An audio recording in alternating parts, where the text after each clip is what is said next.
हरियाणा और पंजाब के किसानों को केंद्र सरकार ने हरी झंडी दे दी है, लेकिन 2 दिन का सफ़र कैसा रहा इसके बारे में आपको बताएंगे। चलो दिल्ली के नारे के साथ किसानों ने दिल्ली कूच करने का जो उद्देश्य रखा था, उस आंदोलन को दूसरे ही दिन पूरा करने में किसान सफल रहे। दिल्ली की सीमा तक पहुंचने के लिए इन किसानों को 8 बड़े बैरिकेडिंग पार करने पड़े और जगह जगह पर सुरक्षा बलों की घेरेबंदियों को तोड़ते हुए आगे बढ़ना पड़ा। लेकिन ये सब इतना योजनाबद्ध तरीके से किया गया कि प्रशासन की तमाम रणनीति किसानों को रोकने में विफल साबित हुई। स्वतंत्र भारत के इतिहास में शायद ऐसा पहली बार हुआ जब आंदोलनकारियों को रोकने के लिए खुद प्रशासन ने ही सड़क खोद डाली हो। अमूमन आंदोलन कर रहे लोगों पर सरकारी संपत्ति को नुकसान पहुंचाने का आरोप लगाते रहे हैं, लेकिन इस आंदोलन में यह आरोप खुद सरकार पर ही लग रहे हैं। आपको बता दें कि पंजाब और हरियाणा से चल रहे किसान ये जानते थे कि प्रशासन उन्हें रोकने की हर मुमकिन कोशिश करेगा, लिहाजा उन्होंने इससे निपटने की तैयारी पहले से ही कर ली थी। किसानों के ग्रुप में ऐसे युवक शामिल थे जो ट्रैक्टर प्रतियोगिताओं के विजेता रहे हैं और कई तरह के स्टंट ट्रैक्टर से करते रहते हैं। इन युवाओं के लिए भारी से भारी बैरिकेडिंग को ट्रैक्टर की मदद से साफ कर देना सिर्फ मिनटों का खेल था। लिहाजा प्रशासन ने जहां भारी पत्थर और लोहे की बैरिकेडिंग लगाकर रास्ते बंद कर दिए थे, वहां से भी किसानों के निकलने की राह बेहद आसान हो गई थी। स्थानीय लोगों से लगातार इनपुट लेते रहना भी किसानों की रणनीति का बेहद अहम हिस्सा रहा।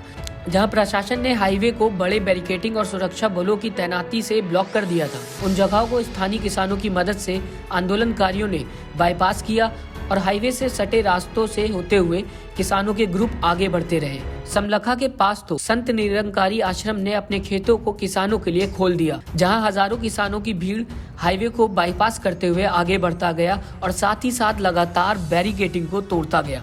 इस पूरे रास्ते में कई जगह स्थानीय पुलिस ने किसानों पर वाटर कैनन भी चलाए, लेकिन इसके बाद भी किसानों के आगे बढ़ने की गति में खास कमी नहीं दिखाई दी। आगे बढ़ने के लिए जितनी भी चीज़ें ज़रूरी थी, वो सभी चीज़ें किसान अपने साथ ही लेकर चलते मिले। मसलन किसानों के साथ सिर्फ बैरिकेडिंग तोड़ने के लिए विशेषज्ञ ही नहीं, बल्कि कई मैकेनिक भी शामिल थे, ताकि कोई भी गाड़ी खराब होने की स्थिति में हो तो उसे तुरंत ठीक किया जा सके।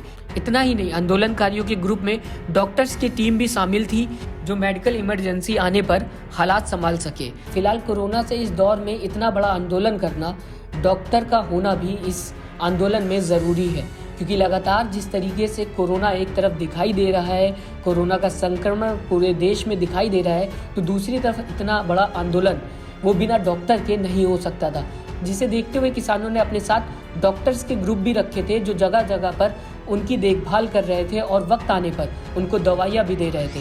तो वहीं दूसरी तरफ लगातार युवा भी थे, जो लगातार बैरिकेडिंग तोड़ने में किसानों की मदद कर रहे थे और साथ ही साथ खाने पीने का भी ध्यान देने के लिए कई किसान ऐसे थे जो अपने साजो सामान के साथ मौजूद थे, जिसको लेके लगातार किसान आगे बढ़ रहे थे और आखिरकार उन्हें सरकार ने हरी झंडी दिखाई दी।